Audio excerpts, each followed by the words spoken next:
Más espacio, más versatilidad. Disfrútalo con Sensoric Cancross, único, inspirado en ti, desde $27,990. Citroën es Grupo Mavesa. Citroën Quito, Avenida Galo Plaza y de los Arupos. La Y, Avenida 10 de Agosto N4144 y Juan de Azcaray. Quito Sur, Avenida Maldonado y Saraguro. Cuando inauguramos una planta de agua potable, una carretera, un mercado o un terminal terrestre, pensamos en el bienestar de Jorge, Andrea y en el tuyo también. Hoy somos un Ecuador con más prosperidad. Somos el Banco de Desarrollo del Ecuador. Y como brazo ejecutor del Gobierno Nacional, trabajamos junto a los GATS provinciales, municipales y parroquiales, financiando obras, activando la economía para todos los ecuatorianos.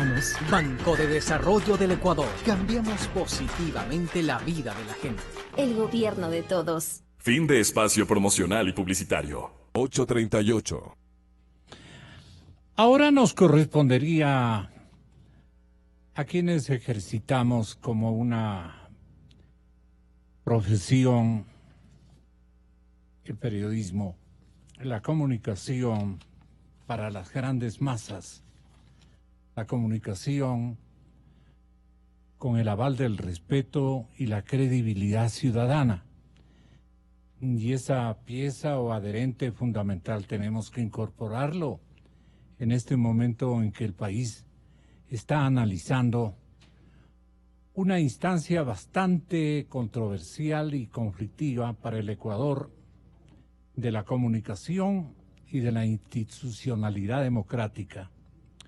Así es que recibo con beneplácito a Javier Montenegro de Diario Expreso, recibo al periodista Gonzalo Ortiz Crespo y recibo también al periodista Lolo Echeverría. Esta trilogía de comunicadores sociales y opinadores de fuste van a tener la bondad de describir esta coyuntura y estos cuestionamientos a un periodo donde se está aperturando un boom de carácter minero, con el descubrimiento de una de las minas más significativas e importantes, no valoradas, no cuantificadas, porque todavía el desarrollo indagatorio o de prospección, o como se llame en lenguaje minero, no ha terminado de cumplirse. Pero el Ecuador, según Plan B, está a las puertas del boom minero.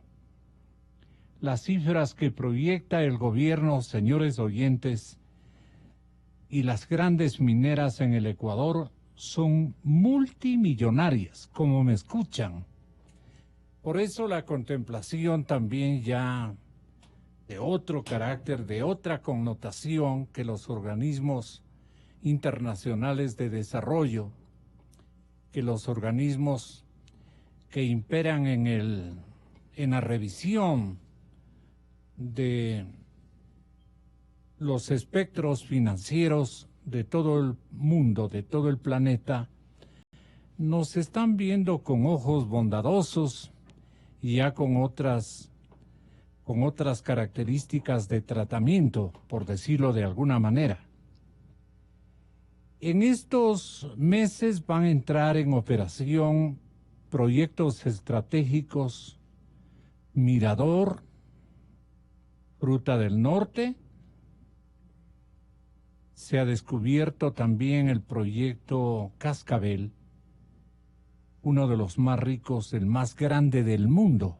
No estamos exagerando. Y mejor tenemos que ser bastante conservadores en este sentido, porque vamos a ganarnos afectos desmesurados y que pueden instalar a gente que viene interesada por otras prácticas y no precisamente por nuestro desarrollo. Pero ya estamos viendo el tratamiento que reciben nuestras autoridades financieras y monetarias del país. Un oficial de la policía se dirige a los mineros ilegales reunidos en torno a la mina de Buenos Aires describe la redacción de Plan B. Horas antes, la fuerza pública, con apoyo del ejército, había cerrado los accesos a la mina en busca de armas y de material mineral ilegalmente obtenido. Días antes se habían reportado 4 heridos, varios muertos en un enfrentamiento armado en la mina más conflictiva del país. Buenos Aires es un asentamiento ilegal donde entre 2.000 y 7.000 personas de más o menos 14 nacionalidades han construido una especie de campamentos provisionales, unas ciudades de plástico. Miles de toneladas de material salieron de esta mina y cruzaron impunemente todos los caminos del Ecuador hasta llegar a las procesadoras de mineral en el sur del país. En convoyes, como revela una alta fuente oficial, iban encabezados por una camioneta de doble cabina con hombres armados, los cuales llevaban $40,000 cada uno para repartir a las autoridades en el camino. Estamos describiendo apenas una crónica de Plan B. Rodeado por hombres armados del GIR, el oficial de la policía habló así a los mineros ilegales: estamos aquí para protegerles a ustedes en lo físico, por la depredación del medio ambiente, porque puede haber accidentes, pero también por la presencia de delincuentes que están aprovechándose y que están en condiciones infrahumanas explotando el trabajo de muchos de ustedes. Por eso es mejor legalizar que hacer minería ilegal. Mucha gente les confunde y les habla de minería artesanal. No hagan caso. No hagan eso. Lo que hay es una minería ilegal, de cualquier forma. No hay una actividad que contemple los pasos adecuados que deben experimentarse y seguirse. Todos están cometiendo delitos de cualquier forma, y eso es penado por el Estado. Hay que buscar el mecanismo para acercarnos a los tomadores de decisiones. Nosotros no somos tomadores de decisiones. Nosotros estamos reaccionando como policía por pedido del Estado y tratamos de garantizar libertades y derechos. Queremos garantizar lo de todos ustedes. Pero aquí hubo ya un enfrentamiento a bala. Tenemos muchas personas con heridas graves. Una persona ha perdido la vida. Y hay comentarios de que hay más cadáveres en la zona. Y por eso estamos aquí con gente de criminalística para hacer un rastreo. Si nos ayudan con información, mejor todavía. Nosotros vamos a hacer una revisión rápida porque no podemos hacer más. Ustedes conocen, los expertos en este territorio son ustedes, no nosotros. Si nos ayudan con información, muchas gracias. Se acabe esta tarea y saldremos. Pero tenemos la obligación de informar lo que está ocurriendo acá. Y no sabemos cuál será la siguiente respuesta del Estado, que puede ser múltiple, decía el policía. No lo sabemos. Por eso invito a las personas vulnerables que vayamos haciendo una evacuación organizada. Nosotros no venimos a combatir acá. Venimos a persuadirles de los riesgos al que están expuestos. No se ha definido ninguna otra actividad, pero el Estado, estoy seguro, colocará alguna política social respecto de la cantidad que tiene aquí ganas de trabajar y que quiere prosperar. De eso estamos absolutamente al corriente. Estamos absolutamente conscientes. Yo con los dirigentes puedo crear una red de información para tenerles informados, para manejar información, porque hoy mismo nosotros nos regresamos y vamos a construir un informe y vamos a documentar lo que estamos viendo. A nosotros nos duele mucho lo que está pasando aquí. Somos seres humanos igual que ustedes. Lo único que tenemos es una obligación con el Estado por nuestro trabajo, nada más. ¿Alguien tiene una pregunta?, decía el oficial policíaco. A nosotros nos duele mucho lo que están pasando aquí. Somos seres humanos. Esto como que encuadramos. Igual que ustedes. Seres humanos igual que ustedes. Lo único que tenemos es una obligación con el Estado por nuestro trabajo, nada más. Alguien tiene una pregunta repetida. Un minero de Buenos Aires, dirigente, tomó enseguida la palabra y con la ayuda de un altoparlante comentó así al oficial. Compañeros mineros, contestando al compañero de la Policía Nacional, desgraciadamente ayer hubo compañeros heridos que yo mismo los rescaté. Les inyecté dándoles primeros auxilios, dándoles una inyección para el dolor. Les enviamos para afuera para que se hagan atender.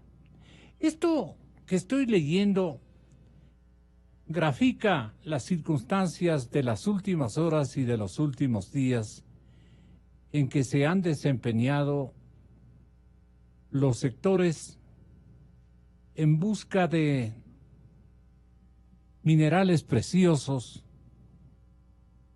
que han estado por centurias o por miles de años en los flancos de esta elevación que tiene la misma denominación que la capital de la Argentina, pero que allí no hay tan Buenos Aires que digamos, ni creo que los hubo cuando fundaron a la cabecera republicana de la nación argentina. Pero en fin, esto como para generar una especie de premisa de lo que nuestros compañeros periodistas van a comenzar a analizar, sin distorsiones, con la honestidad que debe caracterizarnos y la franqueza que debemos nosotros coadministrar en esta gesta periodística que va a durar muchísimo tiempo, de un reporterismo amplio, abierto, contundente, orientador y vertical en todos los valores supremos que capitalicen especialmente derechos, democracia, libertades y posibilidades y oportunidades para todos. Presento, señoras y señores, una vez más al señor doctor Gonzalo Ortiz, invitado especial de este programa, al periodista Javier Montenegro de Diario Expreso y al licenciado Lolo Echeverría que nos acompaña.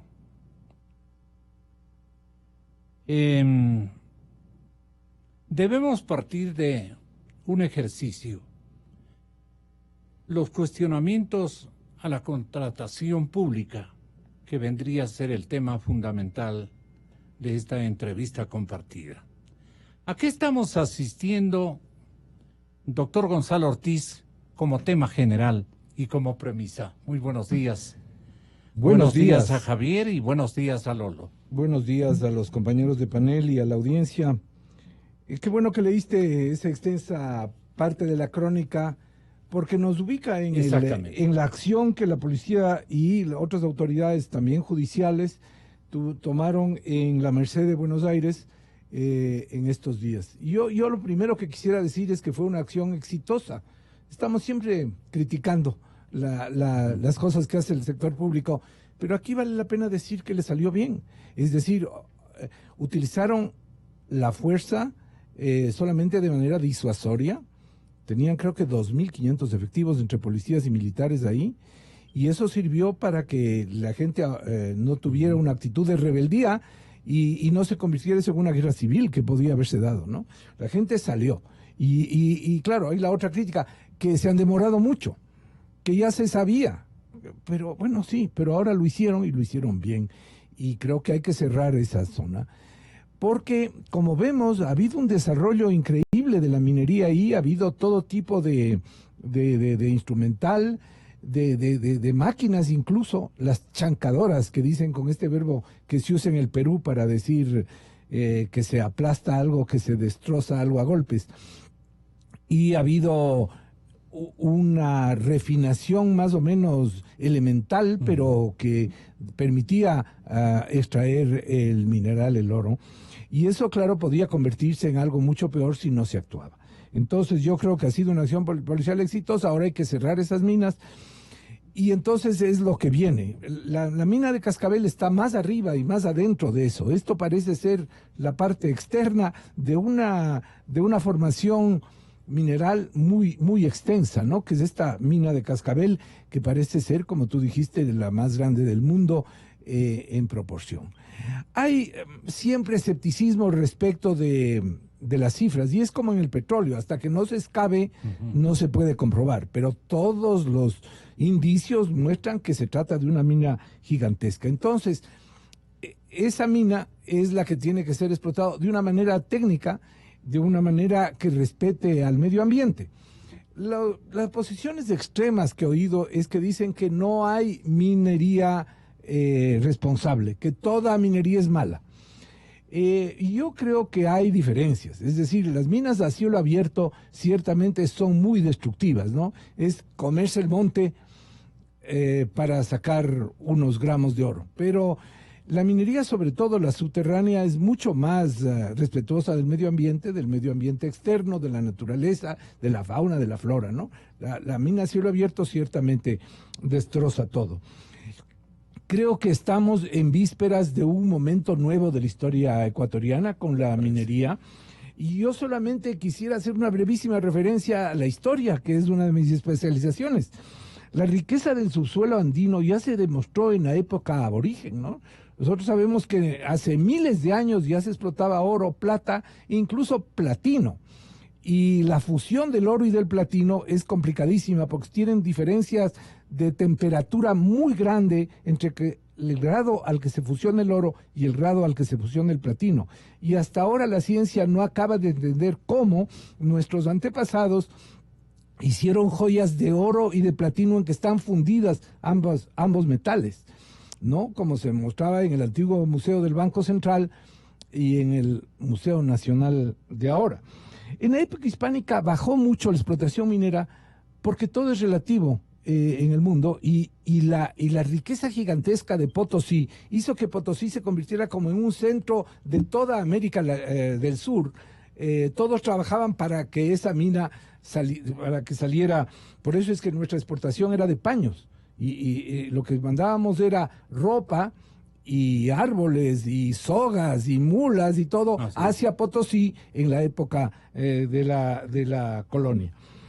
En la República tuvimos Portobelo y Zaruma y más bien poco. Y solo en los últimos años es que se ha descubierto, se ha comprobado algo que se venía hablando desde hace décadas. Yo me acuerdo haber oído a personas que se dedicaron precisamente a ver los mapas antiguos de dónde estaban las minas para ver si allí estaban. Pero es la nueva tecnología la que permite establecer estas minas tan grandes y como digo, para no alargarme más, estamos en vísperas de una nueva época de la historia del país.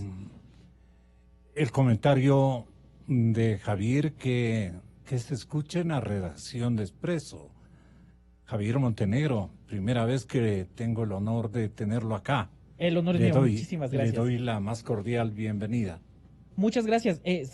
Coincidiendo totalmente con algunos de los puntos mencionados. Creo que es importante destacar, sí, que se ha hecho bien el trabajo y también que se ha hecho un trabajo responsable en cuanto a cobertura mediática. ¿A qué trabajo nos estamos refiriendo? Al trabajo que desarrollaron las autoridades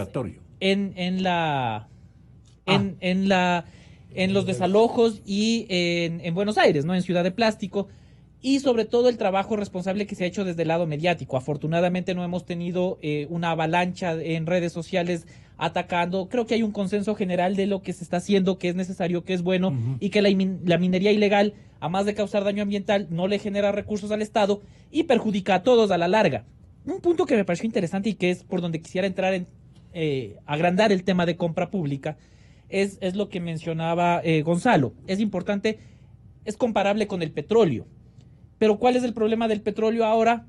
Petroecuador y las compras irresponsables en compra pública o en contratación pública. Entonces, me parece también que es un buen momento, si estamos arrancando en el tema minero, arrancar de buena manera, para no llegar a estos puntos, ¿no?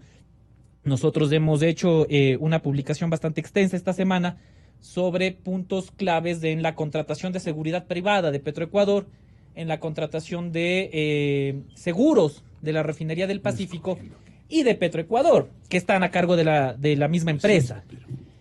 Y en este punto resulta interesante ver que ayer nosotros publicamos que se estaba negociando un nuevo contrato por $39 millones por seguridad privada. Y este contrato finalmente ha quedado suspendido, pese a que ya estaba adjudicado, no se va a firmar, porque Petroecuador está de acuerdo en que la Contraloría haga una revisión por alguna irregularidad que pueda haber. Esto es importante porque sí, no hubo un mecanismo tan transparente para esta asignación, qué bueno que la Contraloría vaya a revisar, pero qué importante saber entonces en manos de quién queda la seguridad de Petroecuador hoy en día. Si la seguridad privada queda suspendido el concurso que se iba a asignar a la empresa Comsec, entonces en manos de quién queda. Y esa es la parte desafortunada, que es lo que en cambio publicamos el día de hoy, va a quedar en manos de la empresa, del consorcio Oro Negro, que ustedes se acordarán es la empresa que Alex Bravo firmó en marzo de 2016 y que pese a que el contrato terminó en 2018 con esta empresa, no se ha hecho un nuevo concurso público de seguridad privada y Petroecuador le sigue pagando, el Estado le sigue pagando a una empresa que fue observada, que tiene indicios de responsabilidad penal, y hasta el momento vamos pagándole más allá de $64 millones a esta empresa cuestionada, a esta empresa que generó informes de Contraloría porque no se hicieron estudios previos, porque no se hizo el seguimiento adecuado. Entonces yo sí creo que este es un buen momento para tomar el tema de la contratación pública, de la contratación en sectores estratégicos y revisar qué está pasando, cómo se le entrega a una empresa que fue observada por Contraloría hasta la fecha $64.9 millones y más grave aún, se le va a seguir pagando porque se han caído los concursos alrededor del tema. Entonces, ese es uno de los problemas. Yo creo que Petroecuador está en otra época. ¿Qué debe continuar, Javier? Desafortunadamente tenemos en Petroecuador varios problemas, ¿no? Petroecuador, claro, vimos que fue el saco de donde se sacaron todos los recursos disponibles durante el correísmo. Yo creo que Petroecuador y el IES fueron quizás las fuentes de mayor financiamiento ilícito y ahora tenemos varios problemas. Lamentablemente se constituyó en la plataforma de la corrupción y de los nuevos ricos ecuatorianos durante décadas. Tal es el caso que 3, 4 de los exgerentes generales ahora están en prisión. Entonces, algo se hizo mal. Y el problema es que ese algo que se hizo mal no se ha logrado extraer del todo. ¿Cómo evitar aquello, Lolo Echeverría, columnista, bienvenido, muy buenos días, compañero periodista. Buenos días, Gonzalo. Antes de eso quisiera yo señalar dos antecedentes que conocemos desde hace mucho tiempo. Primero, que Ecuador es riquísimo en minerales, porque está dentro de una cordillera que contiene minerales. ¿Por qué sabían los hermanos Pizarro que justamente en esta área entre Ecuador y seguramente el norte de Perú existían yacimientos mineros que determinaron incluso la muerte de Atahualpa de la manera como le chantajearon los españoles? Siempre la historia nos ha dado relevantes páginas, pero que después descubrimos y asociamos ideas históricas que concretan lo que este momento estamos prácticamente comenzando recién a enterarnos como generación nueva de nuestro país. Bueno, tenemos una etapa histórica que podría llamarse de punto ciego respecto de la minería. Eso es. Pero se sabía desde antes por la formación geológica y sobre todo porque la historia nos muestra que los minerales fueron explotados desde hace muchísimo tiempo. De manera que era evidente la existencia de abundantes yacimientos. Y no nos hemos ocupado de eso por distintas razones. Y ahora hay muchas empresas que han hecho ya prospección y que han comprobado la existencia de grandes yacimientos. La segunda cosa fundamental es saber, y que también sabemos desde hace mucho tiempo, que no se puede hacer la explotación minera de manera ilegal. Primero, porque los recursos pertenecen a todos los ecuatorianos, y segundo, porque estos procedimientos a que obliga la minería ilegal son más contaminantes que la minería legal hecha de manera más limpia. Es cierto que no puede existir minería absoluta, totalmente limpia, pero hay que establecer las mayores garantías posibles que ventajosamente con las nuevas tecnologías sí se ha limpiado sustancialmente. Creo que lo que ha pasado en los últimos días nos muestra, primero, que hay una responsabilidad estatal ineludible. El problema social que se ha creado con los desalojados es enorme y el Estado tiene que asumir de alguna manera ese costo. En segundo lugar, tiene que haber una legislación absolutamente clara para evitar abusos o desajustes o costos demasiado altos en la explotación minera. Por ejemplo, el tema que ha mencionado ya, el de la seguridad. No se puede entregar el territorio a empresas extranjeras que después impidan el paso, como ha sucedido en algunos casos en el petróleo, impidan el paso incluso al periodismo para que constate en qué condiciones se está haciendo la explotación. Esto es un derecho de los ecuatorianos, pero por supuesto que tiene que ser coordinado, vigilado por el Estado por diversas razones.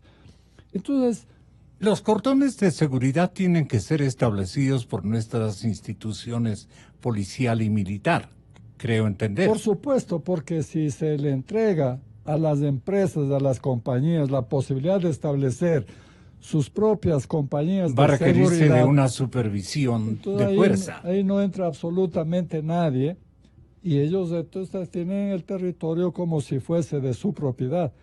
Y en ese sentido el Estado ecuatoriano y los ciudadanos perdemos los derechos a vigilar y determinar. Mire, uno de los funcionarios de la empresa Ecuacorriente me decía alguna vez que la forma que se iba a explotar el cobre era embarcar la tierra en barcos y llevárselos a China. De manera que nosotros ni siquiera íbamos a saber qué minerales encontraban ahí, porque no se iba a hacer aquí el procesamiento, sino en China. Entonces, todo eso tiene que estar establecido en la legislación Y la responsabilidad de las autoridades en este caso es enorme para que nos den la información correcta y que sepamos nosotros en qué condiciones se está explotando los minerales. La contribución de China, contribución entre comillas, caramba, puede ser una carta maligna que nosotros nos las juguemos nuevamente, como ocurrió con algunas empresas norteamericanas en el pasado inicio de la era petrolera. Recordaremos cuando éramos jóvenes en nuestra actividad profesional también, Gonzalo Ortiz. Sí, ay, los sueños de la juventud. En esos sueños estaba CEPE, que después se convirtió en Petroecuador, sí. Que ese es un sueño que se convirtió en pesadilla, lo que nos acaba de decir Javier.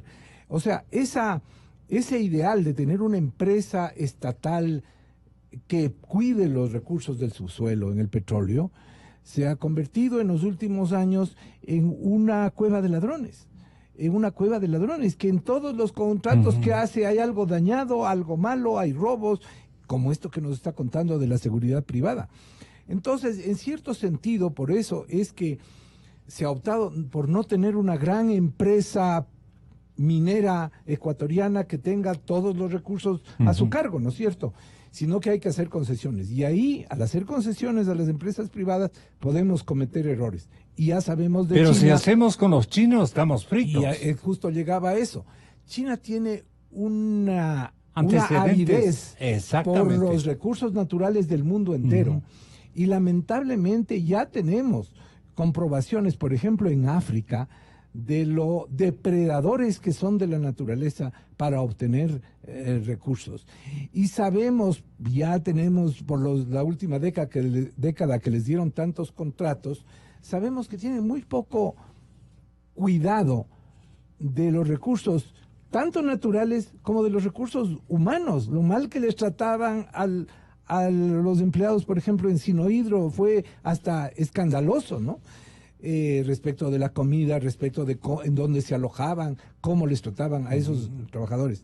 Entonces, ya se ha hecho esta concesión y obviamente sería de una inseguridad jurídica muy grande el deshacerla a este momento, pero lo que tiene que hacer el Estado, como bien reclama Lolo, es vigilar constantemente cómo se hace esa explotación, de qué manera se preserva el medio ambiente, las fuentes de agua y demás, porque se requiere mucha agua para la minería, y cómo se va a utilizar eso y de qué manera sobre todo van a tratar a los trabajadores ecuatorianos que se empleen allí, a las comunidades circundantes, que eso es otra cosa que vemos en el petróleo, ¿no? Que la contaminación de los ríos, de las aguas, ha destruido la vida de muchas comunidades, ¿no? De los quichuas, de los guaraníes que están cercanos al petróleo. Así que todo eso hay que tener, ya tenemos aprendida la lección desde nuestra añorada juventud hasta ahora. Ya hemos aprendido la lección en el Ecuador y ahora le toca al Estado ser muy vigilante de todos estos procesos. Las bases contractuales, la deuda que mantenemos con la nación china, pueden ser señales agravantes de un adueñamiento o de un trueque medio infectado de conflictividad posterior o ulterior a este encuentro con una riqueza impresionantemente grande, que no cabe en nuestras mentes, ni siquiera en la de ustedes que son comunicadores más jóvenes. No cabe en la mente de ninguna redacción de cualquier impreso de nuestro país que pueda sumarse, digamos, por lo menos a señalar el nivel de riqueza que tenemos en las entrañas de esas tierras. Tierras zimbabureñas, para mi orgullo, sano orgullo. Mi querido Javier, ¿qué podemos comentar a esta hora del partido antes de que nos ocurra lo que nos ocurrió con el petróleo? Ese es el punto que debemos nosotros reflejar como mala experiencia. Creo que es importante que el Estado tenga un rol diferente al que ha tenido. China podrá ser todo lo cuestionado, todo lo negativo que pudo haber sido financieramente para nosotros con los créditos con altas tasas de interés, ni siquiera comparables con las que está ahora otorgando el Fondo Monetario, pero también es importante el rol que juegue el Estado, el rol que tenga de ponerse firme ante ciertos puntos, ante ciertas negociaciones y hasta dónde seguir y hasta dónde no.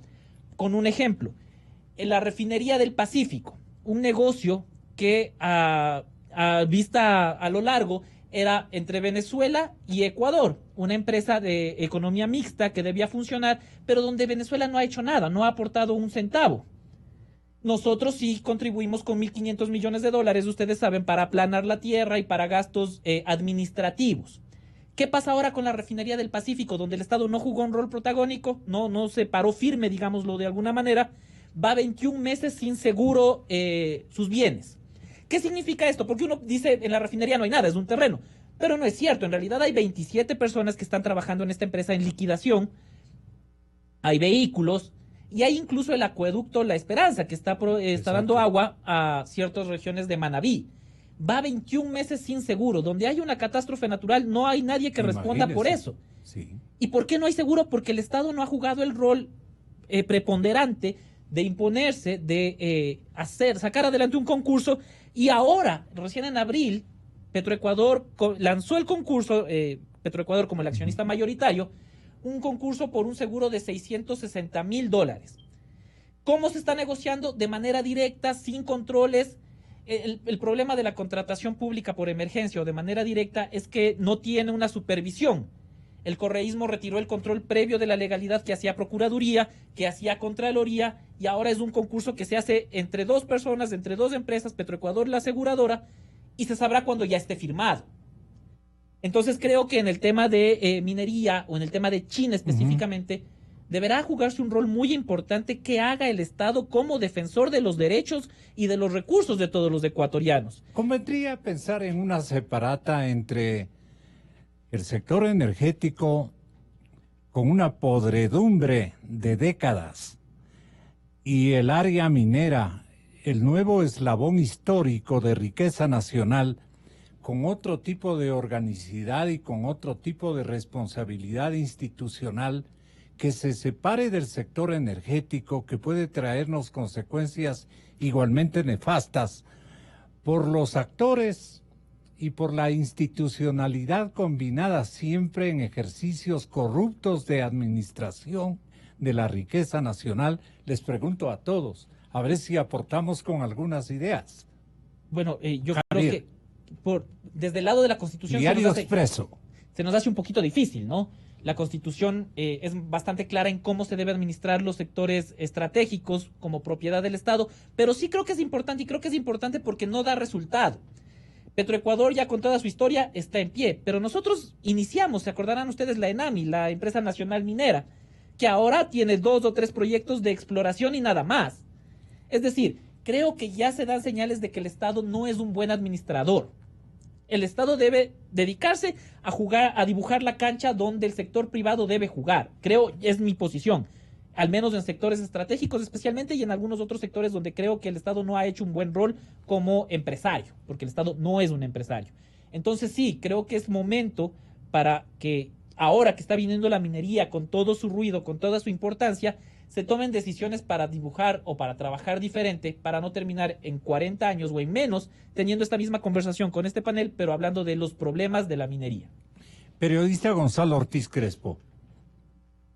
Bueno, yo creo que en efecto lo que decía, la empresa nacional minera no debe asumir la explotación, ya sabemos lo que ha pasado con Petroecuador, a la larga no es lo más eficiente, pero si se da al sector privado tenemos que ser muy cuidadosos y muy vigilantes, es decir, tener una capacidad reguladora y de vigilancia muy fuerte, eso es lo que le toca al Estado. ¿A un sector empresarial con nacional o internacional o combinado? Bueno, ya están hechas algunas concesiones, ¿no? Y una de esas es a China, pero otras son a empresas, por ejemplo, canadienses, que entiendo que tienen una mejor tecnología. Una vigorosa experiencia. Y una gran experiencia en el tema, ¿no?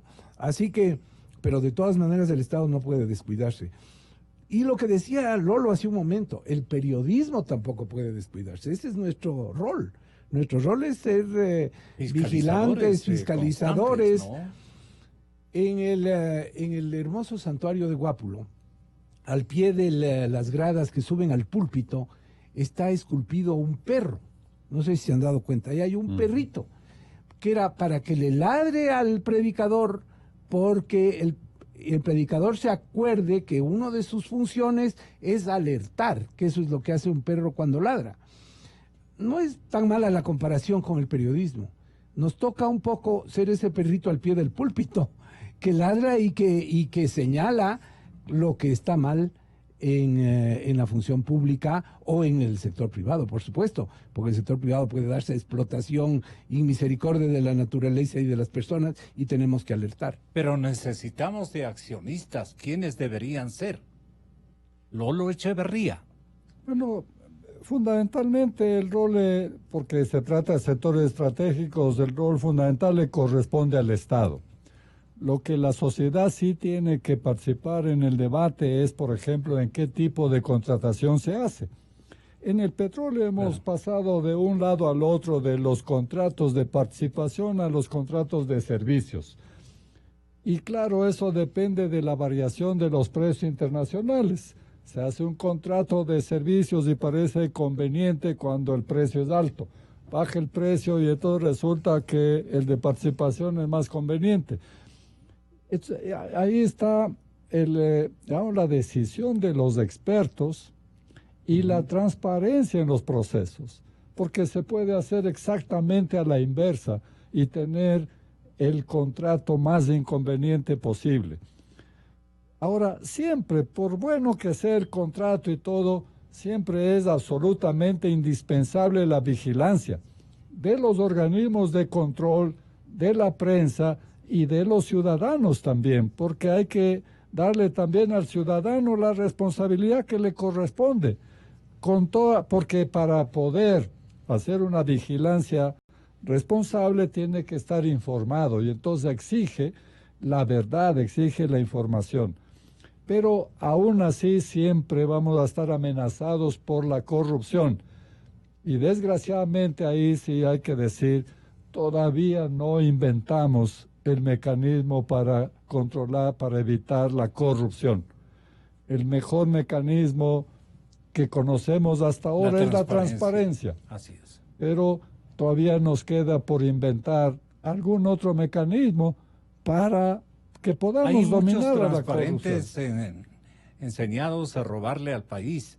Ese es el problema. A título de que son transparentes, han aprendido otras minuciosas tareas de hacer dinero ajeno. Sí, también en esto, en los sistemas de control, también hemos probado diversos sistemas, ¿no? Por ejemplo, este del control previo que se mencionaba, porque es sí, verdad. Ahora, por ejemplo, otro tema, la Corte Constitucional acaba de liberar a la Fiscalía de la necesidad de que haya un dictamen previo de la Contraloría para iniciar un juicio. Eso me parece conveniente porque le da la posibilidad a la Fiscalía de iniciar los juicios sin necesidad de esto, y por otro lado que no sirva eso como protección, como pretexto para no iniciar juicios, aún en casos en que es evidente que existe la corrupción. El señor ministro de Minería y Petróleos, Carlos Pérez, él me parece que ya tenía presunciones muy afincadas en realidades que le comentaban los demás técnicos que hacían ejercicios de prospección en el campo de un sinnúmero de minerales. Y él tenía ya algunas ideas, así como su viceministro, el compatriota o el coprovinciano, el señor Benalcázar, Fernando Benalcázar. Este ingeniero nos decía el otro día lo siguiente. Y nosotros en el gobierno, absolutamente conscientes, y tenemos una industria, y con una experiencia en una industria que fue el boom económico de este país y que continúa siendo el principal eje económico, sabemos que ese boom petrolero fue una escuela en la cual en la minería no podemos darnos el lujo de no haber aprendido de ella. La minería, al ser el futuro pilar económico del país, sí demanda buscar de una manera estructurada y dentro de un marco legal que es muy fuerte en el Ecuador, redistribuir adecuadamente esos ingresos para el beneficio del Estado en un 40% en el caso de las regalías. Precisamente porque son recursos no renovables. Correcto. Y en un 60% devolver, el 60% de las regalías, devolver a las zonas y áreas de influencia inmediata de los proyectos. La ley lo establece. Estamos en un proceso de estructurar de tal manera que esto y estos fondos estén disponibles para esas comunidades, pero no de una manera loca, no de una manera de que yo te paso cientos de millones de dólares y tú verás qué pasa. No, de una manera en la cual existan proyectos, existan planes estructurados con el Plan de Desarrollo Nacional y ciertos controles intermedios para que no se dé lo más sencillo, que es la corrupción. Allí está la cosa, Gonzalo.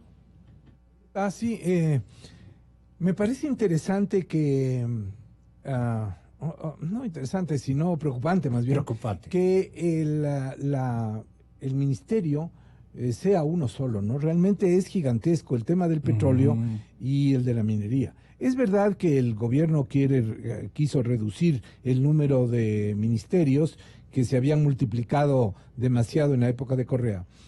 Pero realmente al aproximarse esta nueva realidad minera del Ecuador, el Ecuador minero, ya no el Ecuador petrolero, pues creo que vamos a tener que reforzar esas capacidades de supervisión. Eso es lo primero. La otra cosa que es... A Correa debe estar este momento haciéndole agüita a la boca. A Correa, expresidente. Sí, bueno, él tuvo el mayor auge de los precios del petróleo de la historia ecuatoriana, pues. Y entonces él gozó y gastó como loco. Y tuvo pero con la minería. Ahora con la minería de querer volver, ya sabemos que quiere volver. No sé si se han dado cuenta, Gonzalo, compañeros, esta estrategia que están teniendo, ¿no? Ahora para ellos es importante una asamblea constituyente. Los correístas están hablando de que la asamblea constituyente, de que solo por asamblea constituyente se puede reformar la constitución, cuando ellos hicieron trapo de la propia constitución que ellos sacaron adelante, ¿no? La constituyente de Manaví, como ellos quisieron, y luego sacaron una constitución que no era la que había sido aprobada porque le cambiaron de la noche a la mañana. Y ahí se desplomó el mismísimo Alberto Acosta, con otras intencionalidades mucho más éticas. Y Tuárez está hablando de una asamblea constituyente, y entonces hay ese interés, creo que es la ruta que ellos están queriendo para poder volver. Aperturar, sí. Y ya empezarán como los hijos de Bucarán a decir, déjenlo volver. A Correa, ¿no? ¿Y el cura crees que podría liderar una acción de esta naturaleza? No sé, pero parece que es ahora es el líder de ese el Correa de grupo, de segunda instancia, ¿no? Sí, y una persona con tanta desfachatez, con tanto por ocultar, y sin embargo sale a la luz con una prepotencia que realmente está totalmente fuera de foco, la prepotencia que él tiene, ¿no? Así que yo creo que... Él suele manifestar de últimos días esto. Que llame por una asamblea constituyente, le presento el candidato, le ganamos asamblea constituyente, ratificamos la constitución del 2008, aprobamos leyes que aceleren el proceso revolucionario, anticipamos elecciones, le volvemos a derrotar. Bueno, con la manera de ser de Correa, así cree. Y claro, sí tiene unos seguidores, un 20% de los ecuatorianos sigue pensando que él fue la solución. Pero aquí en el Consejo Electoral le construyen y le hacen del 20, le suben al 40. Además, ya sabemos por la propia boca de Diana, que estuvo en estos estudios hace un momento, que ha habido irregularidades y que han habido muertos en los padrones, y que tampoco estuvo bien el tema del conteo, ¿no? O sea, esto es demoledor lo que ella ha aceptado, ¿no? Respecto de los últimos procesos. Javier Montenegro, de Diario Expreso, tiene la palabra. ¿Qué podemos hacer, Javier, para hacer una separata entre lo que tenemos como sector energético y este boom minero que se viene, pero que tiene que ser con otros coautores, con otros administradores de una riqueza nacional de impredecibles circunstancias favorables a nuestra economía y de las nuevas generaciones de ecuatorianos? Creo que lo primero que tenemos que hacer es aprender de los errores, ¿no? Aprender del pasado. Yo traje algunos ejemplos. Creo que otro ejemplo importante es del tema del seguro, el seguro que debe tener Petroecuador. Este seguro, en diciembre se presentó un concurso por 34.4 millones de dólares. Se lo quiso hacer por emergencia de manera directa. ¿Cuál es el problema ahí? Que se declaró desierto el concurso y se le está pagando extensiones a Seguro Sucre.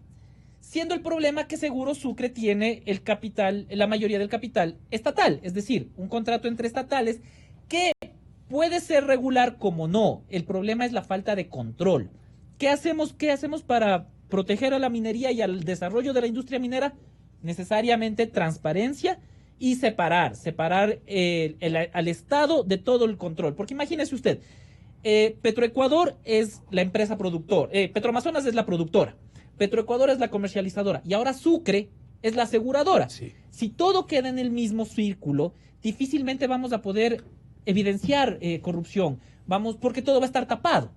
Necesitamos participación privada, necesitamos concursos transparentes para la asignación de un seguro. Imagínese usted, de 34 millones de dólares, es una cantidad considerable, y que ahora este concurso no se haya llevado a cabo y se le esté asignando alargamientos, que se esté firmando contratos complementarios con Seguro Sucre, que no participó en el proceso, que no es que se ganó el concurso, se está alargando un contrato anterior con 8 millones de dólares hasta el mes de agosto, hasta el próximo mes, y no hay otro concurso para hacer que sea un proceso transparente, donde haya más actores, privados, públicos, todos los que quieran, pero que oferten un mejor precio, que le ahorre plata al Estado, que le ahorre plata a Petroecuador, y que sobre todas las cosas sea transparente.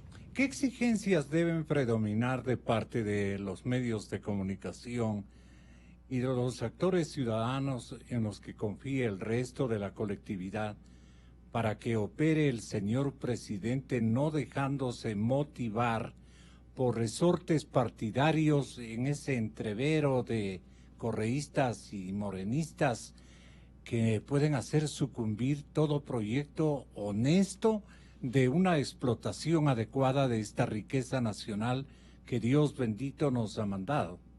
Yo creo que es importantísimo lo que mencionó Gonzalo, creo que es cierto. Nosotros, la prensa, los medios de comunicación, somos los llamados a estar como el perrito en el púlpito, como dando alertas, y para eso lo único que... No, nos hace falta ladrar, y duro. Exactamente, pero yo creo que se está haciendo un buen trabajo. Yo creo que después de los 10 años de Correa hubo un proceso de reinstitucionalización de los medios, estamos volviendo a tomar, y la gente está volviendo a creer también en lo que dice, porque después de 10 años de desacreditación es difícil volver a los puntos donde estábamos, ¿no? Y sobre todo creo que es importante información. Yo ayer tenía una entrevista con algunas personas por estos temas de Petroecuador, y yo les decía, finalmente lo único que yo les pido es información, transparencia, que no se oculten datos, que no se oculten contratos, que no se oculten cifras, que no se oculten los procesos, porque incluso pueden ser procesos transparentes, pueden ser legales, puede que el Estado esté ganando, pero si no informan, si no entregan la información, si la información no es pública, pese a que la ley lo establece, ahí tenemos un problema. ¿Qué exigimos, licenciado? Mire, Gonzalo, creo que hay que tener en cuenta que la minería es la nueva esperanza del Ecuador, así como fue el petróleo para construir un desarrollo acelerado del país. ¿Pero quién debe manejar? Ahí está el problema, porque una riqueza como la que ya vemos, anticipamos, desata muchas codicias. Exactamente. No hay que olvidar que en el pasado tuvimos con el petróleo dictaduras militares, porque las codicias no solamente son de políticos, de muchos sectores, los que participan y los que buscan a ver cómo se adueñan de esos recursos. Por eso es importante que la legislación establezca, en primer lugar, lo fundamental que es la propiedad del Estado ecuatoriano de esos recursos. Y cuando digo Estado ecuatoriano, digo los ciudadanos. De manera que los contratos tienen que establecer eso. Primero la participación de los ciudadanos, los dueños de los recursos, y después para pagar lo que implica la exploración, la explotación y lo demás. Pero primero hay que asegurar la garantía que debe tener el dueño de los recursos. En segundo lugar, hay que darle participación a las comunidades para evitar, por ejemplo, los aventureros que quieren impedir que se explote la minería o los recursos, porque si es que se le da participación a las comunidades, ellos van a ver que les conviene que se haga con todas las precauciones y seguridad, pero les conviene que se exploten los minerales, los recursos en general, pero también con planes. Es decir, que no sea simplemente una manera de enriquecer a los líderes y de todos los sectores, sino que sea con planes para que las inversiones sean en el desarrollo. Y finalmente, un punto clave es establecer fondos para el futuro, porque en el futuro nosotros podemos tener crisis, podemos tener tragedias, incluso la variación de los precios de los recursos en el mercado. Y para todo eso tenemos que tener un respaldo estableciendo fondos. No hay que olvidar eso, porque es lo primero que se hace, simplemente aprovechar los recursos y gastarse a toda prisa, como hizo el correísmo. Respetable tocayo Gonzalo Ortiz Crespo, lo último. El día lunes voy a estar con el expresidente Osvaldo Hurtado. Se cumplen 40 años del advenimiento de los civiles al mandato, después de la primera tarea cumplida por los militares, al tenor de descubrimientos iniciales de hidrocarburos en nuestro país, la etapa petrolera. Esos 40 años no hay que repetirles de la misma manera como ellos comenzaron la época petrolera. Los presidentes Roldós y Hurtado, que tras lidiar, inclusive hay una fotografía donde salvamos con el expresidente Galo Plaza en el parque principal de mi ciudad, en Otavalo, salvamos de un golpe de Estado que querían torcer, digamos, la viabilidad que tenía la democracia ecuatoriana de restituirse institucionalmente hablando. Todo eso vamos a rememorar y seguramente lo que diga Hurtado, como malas experiencias, no deben complementarse o agigantarse o atribuirse a una época en donde tenemos que ser sabios, con una sabiduría impresionante para no repetir los errores del pasado. Allí, ¿qué comentario le dejas latente, digamos, Gonzalo, si es tan amable? Sí, muchas gracias. En efecto, hace 50 años se supo que había petróleo en la Amazonía y en el año 72 los militares dieron el golpe para impedir lo que parecía que era inevitable, que era que Bucaram ganara la presidencia. Me estoy hablando de don Assad Bucaram, ganara la presidencia. Bloquearon eso y además, claro, quisieron implantar un modelo que llamaron nacionalista y revolucionario, es decir, una estructura más fuerte del Estado y demás. Y entonces, claro, el retorno a la democracia es un logro que no hemos celebrado suficientemente y me parece muy bien que Osvaldo Hurtado venga y que hable, porque son 40 años del retorno a la democracia, cuando el 10 de agosto del año 79 se posesionaron el presidente Jaime Roldós y su vicepresidente Osvaldo Hurtado. Así que está bien, y además sé que a finales de julio sale un libro en el que participé, me entrevistó nuestro amigo que vive ahora en los Estados Unidos, Nick Mills, sobre Osvaldo Hurtado, sobre la figura de Osvaldo Hurtado, y entonces va a salir un libro con, no sé, decenas de entrevistas respecto de la figura de Osvaldo Hurtado. Eso va a hacerse en la UDLA el 31 de julio, el lanzamiento de este libro. Así que es bueno reflexionar en los errores que se cometieron, es bueno reflexionar que los militares devolvieron el poder, no tanto de buena gente, sino que ya no se podía más cuando ya había llegado la primera crisis después del auge que trajo el petróleo desde el 72. pero que tampoco tenemos que cometer esos errores, por ejemplo, de endiosarle al barril del petróleo, ¿no? Que se hizo una procesión ni qué litúrgica con el barril del petróleo, así que no podemos tomar el oro y el cobre de Imbabura, de tu tierra, y hacer aquí una procesión con eso, porque no se trata de adorar a los recursos naturales, de adorar al petróleo, pero sí obviamente de utilizarlos para el beneficio del pueblo ecuatoriano de mejor manera que lo que utilizamos del petróleo, ¿no? Los comunicadores de nueva generación, ¿qué piensan? Bueno, yo creo que es Javier Montenegro, Diario Expreso. Yo creo que es importante que como ciudadanos, quizás sin importar la edad, sí nos preocupemos más por estos temas. Yo creo que muchas veces la atención de quizás los jóvenes se distrae un poco en otros temas, sin tomar en cuenta la importancia que tiene el petróleo, los negocios de petróleo, la importancia que comienza a tener la minería, la extracción de minerales.